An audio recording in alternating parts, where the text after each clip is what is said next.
Un homme évitant, c'est voué à l'échec avec lui, il faut les fuir. La masculinité est très liée à l'évitement, et donc on retrouve des comportements qui sont très proches du style d'attachement évitant dans la population masculine générale. Si tu te laisses aller à tes sentiments et à l'expression de tes sentiments, tu peux vite te faire bouffer. J'ai pu avoir ou je peux avoir des traits évitants.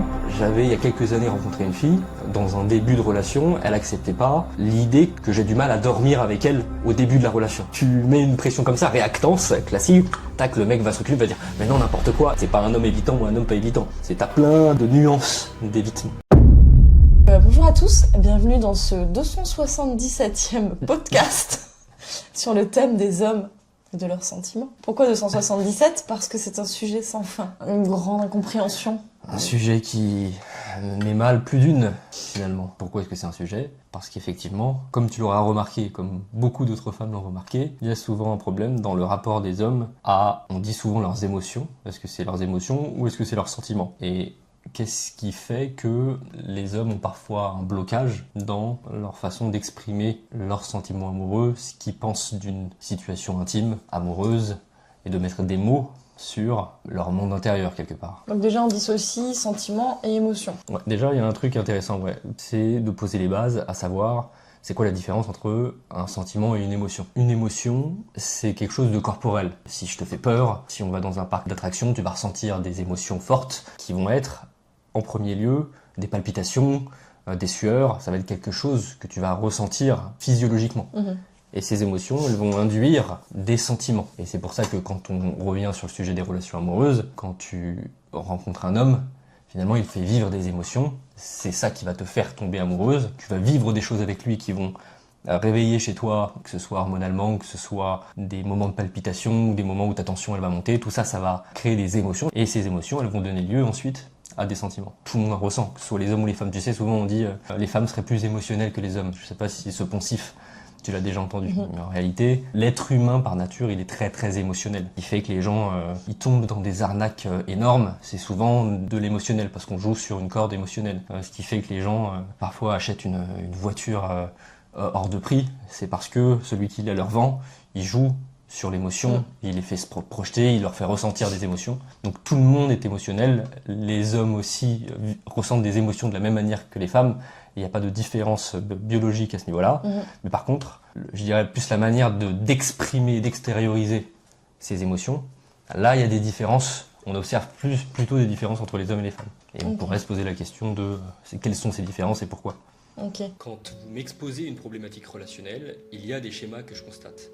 La difficulté à structurer ses pensées, à savoir par où commencer, à déterminer le nœud du problème. Et c'est tout à fait normal. Lorsqu'on souffre, ce que la situation fait peser sur nous cadenasse totalement notre lucidité. Pour y voir clair, on a besoin de faire le tri dans ses pensées pour savoir et pour déterminer ce sur quoi concentrer notre énergie. C'est de ces constats qu'est né Oedipe. Oedipe, c'est une nouvelle approche pour construire des solutions à des problèmes humains souvent complexes. Oedipe va vous faire percevoir des facettes de votre relation que vous ne voyez pas aujourd'hui, mais va aussi vous guider, quand c'est nécessaire, vers un changement de trajectoire.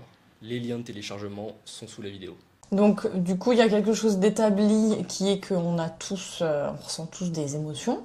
Donc effectivement la peur, la tristesse, la colère, etc. On ressent tous des sentiments, à ce qui paraît. Et du coup, pourquoi est-ce que c'est un sujet qu'on aborde aujourd'hui ? Parce que finalement, c'est vrai qu'on va dire que les femmes ont plus de facilité à parler de leurs sentiments, justement. C'est quand même pépite, les filles, parce que en soi, généralement, on parle des sentiments des hommes entre filles. Là, on a un homme, et on va essayer de creuser un petit peu, d'essayer de comprendre c'est quoi finalement le vrai sujet autour des sentiments des hommes. Pourquoi est-ce qu'on va venir creuser un petit peu ça ? Ouais, alors c'est pas parce que je suis un homme que ma parole vaut plus. T'as raison, ils se disent c'est une femme, alors elle sait mieux ce que les femmes pensent, c'est un homme, alors il sait mieux ce que les hommes pensent. Mais absolument pas. Ça, c'est un biais sur lequel il faut pas s'arrêter. Et souvent, c'est l'inverse, tu sais. T'as des femmes, parce qu'elles sont femmes, elles vont généraliser sur la manière de penser des femmes, alors que c'est elles, leur construction à elles. Et pareil, il y a des hommes, ils vont faire des généralités. Quand je réfléchis sur les tendances masculines, il y a plein de choses qui, moi, me paraissent aberrantes et dans lesquelles je ne me reconnais pas.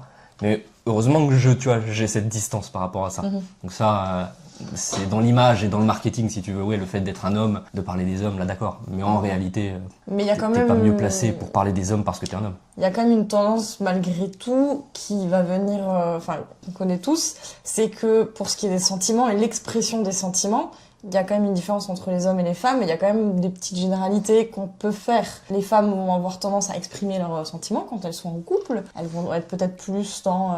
on parle des langages de l'amour, etc. Je pense on y reviendra, mais elles vont être plus dans l'expression des sentiments. Elles vont être peut-être aussi plus dans la compréhension et l'analyse de leurs sentiments, et les hommes peut-être un peu moins. Elles vont être dans l'analyse de leurs sentiments parce qu'elles ruminent beaucoup plus. Et parce que souvent, quand elles sont confrontées à des problèmes amoureux, elles se posent plein de questions en boucle, pour essayer de comprendre le pourquoi du comment, etc. On peut considérer qu'elles vont beaucoup plus suranalyser parce qu'elles ruminent, mais c'est de la rumination. Tu vois, c'est chercher en boucle pourquoi est-ce que ça s'est passé comme ça, pourquoi est-ce qu'il a fait ça, parce qu'elles souffrent un peu plus de leur relation amoureuse. Ok, tu dirais que les hommes vont moins être dans la recherche de l'analyse et la compréhension de leurs sentiments? Non, je pense que, ça on en avait déjà parlé, mais effectivement, il y a un travail introspectif qui se retrouve beaucoup plus chez les femmes, de pourquoi est-ce que ça s'est passé comme ça, pourquoi est-ce qu'il m'a dit ça, pourquoi tu as de ruminer une situation qui est complexe. En plus, comme les femmes sont beaucoup plus dans des situationships, tu sais, dans des relations fantômes un petit peu floues, où elles savent pas trop, ça encourage encore plus cette rumination. Donc c'est aussi pour ça qu'elles ruminent plus. Les hommes sont un peu moins confrontés à ces problématiques. Souvent les femmes, c'est des problématiques qui sont dans les relations elles-mêmes, qui sont souvent sur de la longue durée, sur des relations un peu foireuses, avec le mec qui part, qui revient, classique. Et les hommes, c'est beaucoup plus des problématiques, encore une fois en tendance, où c'est avant même que la relation elle naisse, tu vois, avant même qu'il y ait couple. C'est pas les mêmes problématiques et ça donne lieu à moins de rumination. Il y a le sujet de qu'est-ce qui crée les problèmes chez les hommes et les femmes, et il y a le sujet qui est effectivement aussi, en plus de ça, les femmes ont tendance à plus ruminer que les hommes. Ok. Mais du coup, il y a quand même... parce que là, on croirait que, à t'entendre, tout va bien, les hommes communiquent, savent parler de leurs sentiments. Voilà, je pense après, c'est l'autre sujet. On va entrer ouais. dans le vif du sujet, plutôt que de tourner autour du pot. La capacité à parler de ses sentiments, et à parler de ses émotions, et à parler de son monde intime. C'est ça le vrai sujet. C'est avant tout, avant d'être un problème genré, c'est avant tout un problème d'attachement. On en a déjà parlé plusieurs fois. C'est la difficulté à parler de ses sentiments, c'est la difficulté à parler de son monde intime, et donc c'est un des symptômes des traits évitants. Mais ce qui est important de rappeler, c'est que si effectivement il y a plein de femmes évitantes et il y a plein d'hommes évitants, les traits évitants, on les retrouve un peu plus dans la population masculine. Et il y a un lien étroit entre attachement évitant et masculinité. Les hommes, ils ont un rapport, pour plein de raisons, de socialisation, d'éducation, de construction, sur les milliers d'années qui nous précèdent. On peut voir ça sous un prisme évolutionnaire, social, culturel, etc. Pour plein de raisons, il y a une tendance qui fait que, effectivement, les hommes mettent beaucoup plus de murs entre eux et leurs émotions, ont beaucoup plus de mal à mettre des mots sur ce qu'ils ressentent, donc à transformer leurs émotions en sentiments extériorisés. Et ça, effectivement, c'est ce qui caractérise l'attachement évitant. Et encore une fois, l'attachement évitant, c'est un spectre. T'as des traits évitants qui sont plus ou moins élevés. J'entends partout, tu sais, souvent on dit « Non mais un homme évitant, il est incapable de ça, il peut pas faire ça. Un homme évitant, c'est voué à l'échec avec lui, il faut les fuir, etc. » Ça fonctionne pas comme ça. C'est pas un homme évitant ou un homme pas évitant. T'as plein de nuances d'évitement. Et effectivement, il y a quelque chose... La masculinité est très liée à l'évitement. Et donc on retrouve des comportements qui sont très proches du style d'attachement évitant dans la population masculine générale. Ok. Il y a quelque chose qui se construit. Ouais, c'est quelque chose dans notre société. Les sentiments et les émotions, c'est un petit peu ça a toujours été un peu considéré comme une faiblesse de les exprimer, de les montrer, parce que c'est quelque chose qu'on contrôle pas. Je pense qu'il y a un petit peu de ça, et du coup, ça fait qu'un homme doit savoir contrôler tout ça. Donc, on lui a appris à ne pas forcément laisser s'exprimer ses émotions, laisser exprimer ses sentiments, plutôt les éloigner un petit peu de lui, et donc du coup pas communiquer dessus et essayer de pas les analyser, etc. C'est ça, associé à une faiblesse et associé à de la maîtrise et du contrôle. Tu vois, le fait de pas montrer ses sentiments, c'est quelque part se contrôler, se maîtriser. Ça renvoie à une posture quand même de force, qui est très masculine et qui du coup s'oppose au féminin, qui elle serait plus encore une fois, dans un certain imaginaire qui n'est pas la réalité, mais à se laisser aller à ses émotions, à pleurer, les hormones, etc., etc. Tu vois. Donc c'est deux façons de penser le monde qui s'opposent. Et effectivement, il y a une partie de la virilité qui veut que, il faut garder cette distance du féminin, ce contrôle de soi, donc avoir le contrôle de ses sentiments et de ses émotions, et que finalement si tu te laisses aller, il y a aussi beaucoup ça, si tu te laisses aller à tes sentiments et à l'expression de tes sentiments, bah tu peux vite te faire bouffer. Ça reste quand même, je pense qu'aujourd'hui, 2026, c'est ringard quand même. C'est bon, Bah, on en est revenu. C'est ringard parce que t'as cette prise de conscience-là, mais je Bien peux sûr. t'assurer que pour beaucoup d'hommes, même s'ils ne le conscientisent pas là, comme je suis en train de te le décrire, il y a un fond de ça. Il y a beaucoup dans notre construction de ça. Donc du coup, voilà, on en revient, je pense, un petit peu de tout ça. Les débats ont un petit peu évolué. Donc aujourd'hui, on fait comment pour dans une relation, faire parler un petit peu un homme de ses sentiments, de ses émotions, pour essayer d'éloigner un peu ce truc ancestral de un homme ne doit pas ressentir d'un homme, voilà. Comment on fait parler un homme de ses émotions aujourd'hui quand on est en couple avec quelqu'un d'évitant et qu'on a besoin d'être rassuré? Je pense que plus, et ça que ce soit les hommes ou les femmes, plus t'es bien dans une relation, plus t'es à l'aise dans une relation, plus tu vas lâcher du lest sur tes traits évitants quand t'es un homme. Et ça, c'est oui dans ta vie en général, mais aussi quand tu partages un moment avec quelqu'un, quand tu découvres quelqu'un, quand tu apprends à connaître quelqu'un. Et c'est souvent difficile, c'est souvent un vrai enjeu en début de relation, parce que tu ne connais pas l'autre en début de relation. Les hommes avec des traits plutôt évitants dans des débuts de relation, certains d'entre eux peuvent avoir beaucoup plus de comportements de réactance. Tu sais, réactance, c'est vraiment un principe à comprendre dont on a déjà parlé, c'est-à-dire qu'ils vont réagir à de la demande en s'éloignant et en prenant de la distance. Parce que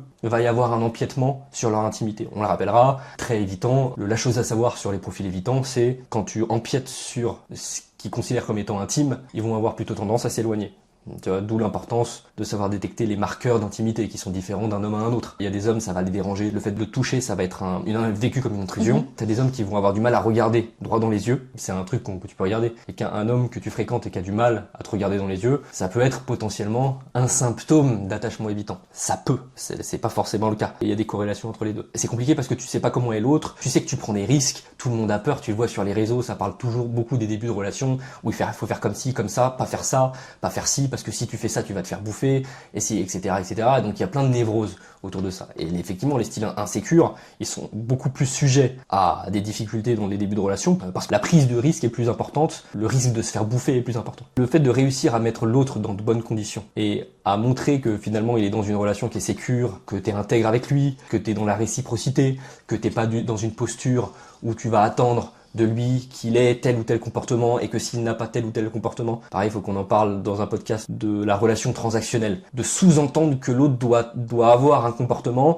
et s'il n'a pas ce comportement, toi tu ne vas pas te livrer et ça crée des impasses et des blocages et ça empire les insécurités même chez les gens qui n'ont pas de style insécure particulier. La première chose c'est ça, c'est d'être capable de mettre l'autre dans une forme de sécurité et de montrer que tu le comprends et que toi tu as ton rythme, tu es capable d'en faire part mais que tu acceptes aussi le rythme de l'autre. Je vais te donner une situation un petit peu concrète. J'ai pu avoir ou je peux avoir des traits évitants. J'avais il y a quelques années rencontré une fille dans un début de relation, elle acceptait pas l'idée que j'ai du mal à dormir avec elle au début de la relation. Pour moi, le fait de dormir avec quelqu'un, c'était un marqueur d'intimité fort.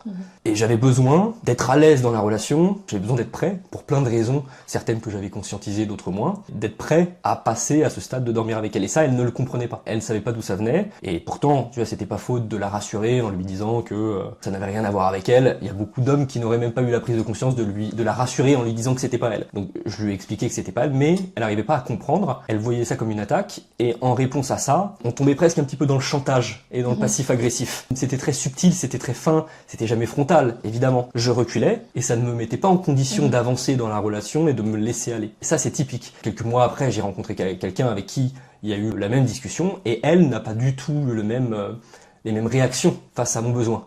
Et elle était beaucoup plus disposée à comprendre que j'avais besoin de temps pour dormir avec quelqu'un. Et résultat, je l'ai ressenti et ça s'est fait beaucoup plus vite et ça s'est débloqué beaucoup plus vite. Et ensuite, cercle vertueux et ça a continué de manière saine. Les réactions que tu vas avoir vis-à-vis du fonctionnement du mec ou de la femme que tu fréquentes, Bien sûr. ça va conditionner toute la suite et ça va conditionner le fait que la personne se livre ou pas. C'est un petit peu de dévoilement, de laisser aller chez soi, ça va permettre à l'autre de se laisser aller un petit peu, de sentir que l'autre en retour il se laisse aller, il confie des choses, toi tu vas lui donner un peu plus, et c'est comme ça que petit à petit, couche après couche, et l'intimité elle se crée. Donc c'est intéressant cette situation que tu décris toi, donc avec le fait de vouloir dormir avec quelqu'un. T'as vécu deux situations, un même trait de personnalité, une même, on va dire sur le fait de dormir avec quelqu'un ou pas. Toi c'est quelque chose de très intime, ça t'appartient. Alors très intime, c'est relatif. Non. C'est pour ça c'est ce que j'appelle, c'est un marqueur d'intimité. Oui. C'est que t'as des hommes, le fait de dormir avec quelqu'un, ça va être quelque chose de très intime et ça va être un marqueur chez eux. D'autres, le toucher et la relation sexuelle, ça va être un marqueur d'intimité. Ils vont avoir du mal en début de relation à avoir ne serait-ce qu'un rapport sexuel. Ça, pareil, c'est un truc qui paraît inimaginable. Une fille qui est avec un homme, qui montre de l'intérêt, mais qui ne veut pas coucher avec elle ne le comprend pas. Et quand tu vois ça sous le prisme de la théorie de l'attachement, et que tu comprends que peut-être que cet homme-là a des traits évitants, et peut-être que pour lui la sexualité ça veut dire quelque chose de l'ordre de l'intime, et que du coup il réagit à ça à travers son rapport à l'attachement, bah là tu comprends tout. Tu comprends pourquoi est-ce que il a plus de mal à passer au rapport charnel. La question que je me pose, c'est, dans une relation, chacun va avoir un rapport particulier par rapport à la gestion des sentiments et des émotions notamment. À quel moment est-ce qu'on est sur la fine ligne où c'est pas sain? Par exemple, je commence une relation avec quelqu'un. Très vite, on dit qu'on est exclusif, on passe énormément de temps ensemble, il rencontre mes amis, allez, je suis invitée à prendre un café avec sa mère, tout doucement, voilà. On est dans une relation de couple. Moi, très vite, je lui exprime mes sentiments, voilà, très clairement, je lui dis, voilà, je t'aime, je suis bien avec toi, je veux construire quelque chose. Il est pas réceptif, il me donne pas un je t'aime, c'est ok, je pense que bon, là, on est tous d'accord de dire qu'on n'est pas obligé chacun le dit quand il est prêt à le dire. Et il exprime pas vraiment ses sentiments, il est assez timide sur les mots doux. À quel moment est-ce que je dois me dire, ok, c'est comme ça, c'est un schéma, je lui laisse son temps, faut que je sois patiente, faut que je sois compréhensive, j'essaie de communiquer, j'essaie de comprendre. À quel moment est-ce que c'est quelque chose qui est ok?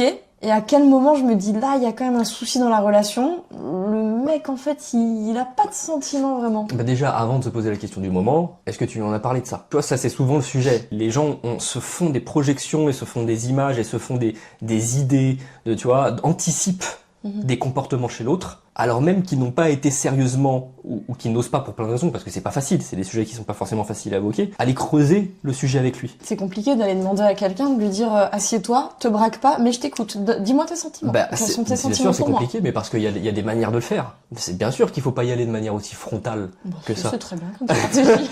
Assieds-toi, dis-moi ce que tu ressens pour moi, maintenant. Surtout un mec avec des traits évitants, tu sais qu'il y a du mal, tu mets une pression comme ça, réactance, classique, tac, le mec va s'occuper, va dire, mais non, n'importe quoi. Et tu sais, il va aller sur le terrain de la logique pure de mais non n'importe quoi, tu vois, hier on était très proches, j'ai été super câlin avec toi, j'ai été super doux, je te faisais des caresses, mais non, je comprends pas pourquoi tu dis que je m'éloigne, etc. Tu vois, il va aller chercher, il va bricoler pour éviter le sujet de fond, tu vois.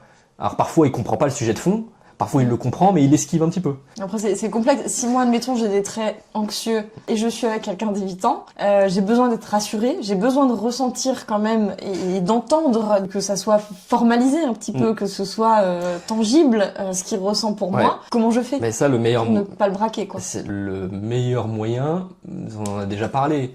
C'est d'être capable de mettre des mots sur la situation. Tu vois, de décortiquer la chose en disant, voilà, factuellement, regarde ce qui se passe là. Moi, je n'attends pas. En fait, il faut déjà être capable, soi, de comprendre qu'est-ce qui te gêne, qu'est-ce qui t'embête. Tu vois, déjà, ça, c'est une première étape.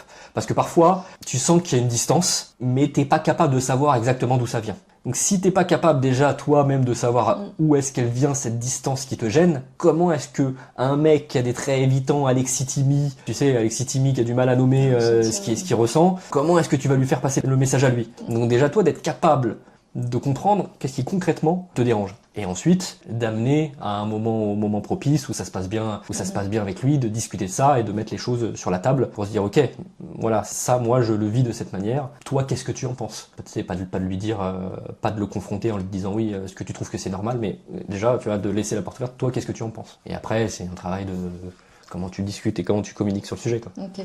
Bon, je pense qu'il y a quand même un moment où il faut savoir se dire, là, on est quand même sur quelque chose d'anormal. Je pense qu'il y a quand même des petits signaux, des petites choses, je sais que t'aimes pas trop qu'on te donne des conseils, mais est-ce qu'on peut pas quand même identifier à un moment, là, il y a une coquille, malgré tout. Je suis venue vers toi, j'ai communiqué, admettons. Je te dis, voilà, moi, j'ai ce trait assez anxieux. Je ressens le besoin parfois d'être rassurée.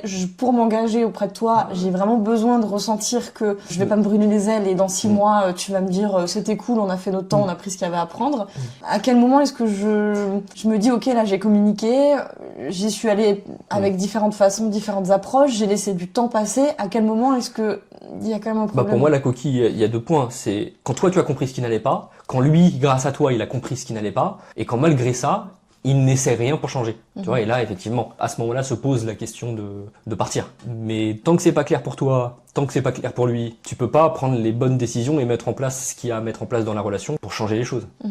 Et après, c'est un autre sujet, mais on peut se demander, ok, une fois que tout ça est mis en place, comment est-ce qu'on change les choses? Sur les questions qui sont beaucoup revenues, Okay. Oui, sur les analyses que tu as fait, c'était beaucoup comment est-ce que je le fais parler, à quel moment est-ce que c'est un problème qu'il dise pas ses sentiments, voilà quoi. Tu sais qu'il y a une méthode aussi qui est intéressante. Si tu veux l'amener à te faire parler ou si tu veux débloquer une situation relationnelle en particulier, est-ce que tu sais ce que c'est? Non, je sais pas. Non, tu sais pas, t'es sûr que tu le sais pas?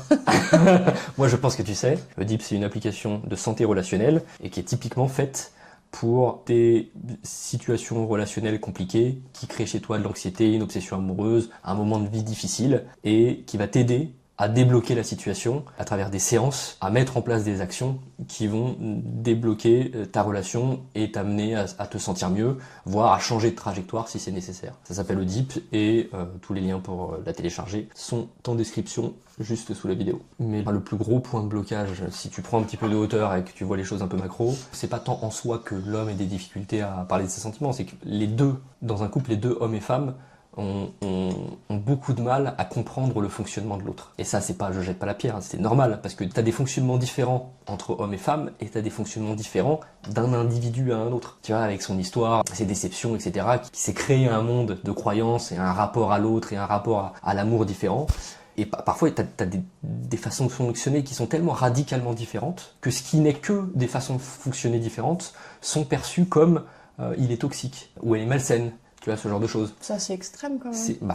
C'est extrême, mais quand t'es amoureuse ou que t'as des sentiments, tu vas pas forcément te dire ça. Mais souvent, de tes amis ou de ta famille, tu sais, ça fait téléphone arabe, c'est-à-dire l'autre a des comportements, toi tu vas dire à un tel, il se comporte comme ça, lui il va répéter à un tel, et l'autre va interpréter ça comme de la toxicité. Mais il a pas toute l'histoire de la personne. Tu sais pas exactement pourquoi est-ce que la personne pense comme ça. Et en général, ça vient pas d'une volonté malsaine, mais c'est simplement une façon de fonctionner différente. Et c'est ça le gros souci, c'est que t'as tellement des manières de fonctionner différentes que si t'es pas capable de comprendre comment fonctionne l'autre et de l'accepter, bah tu vas être que dans le rejet et dans le combat, tu ne pourras pas régler les problèmes et faire en sorte de créer de l'intimité. Les gens ont beaucoup de mal à comprendre qu'on peut fonctionner différemment dans nos relations et qu'on a des manières d'aborder le couple, d'aborder l'amour, d'aborder l'intimité qui nous est propre et qui ne rejoint pas du tout la vision d'autre. Mais ça, faut accepter, faut comprendre que l'autre peut fonctionner, penser différemment et se dire ok, avec cette façon de fonctionner, comment est-ce que nous on peut s'imbriquer et on peut s'entendre. C'est probablement souvent un motif de séparation, cette incompréhension et ce déséquilibre et ce décalage qui fait qu'on n'arrive plus à avancer. Oui, ça peut être ça. Je voudrais bien parler de psychologie évolutionniste, de trucs un peu techniques et de faire des épisodes là-dessus. Ce serait super intéressant et ça changerait. Mais ce qui fonctionne sur YouTube, ce qui marche sur YouTube, c'est les hommes machin, les hommes trucs. Il faut répondre aux attentes des gens. Qu'est-ce qui touche les gens et c'est quoi leurs problèmes les plus profonds et comment est-ce qu'on peut essayer de les décortiquer et les traiter. Mais c'est pour ça qu'on télécharge une application. Sur les relations amoureuses, c'est beaucoup les hommes. Pour les femmes hétéros. Sur ce, téléchargez le DIP. Merci Roxane. Merci à toi. Ciao. Salut.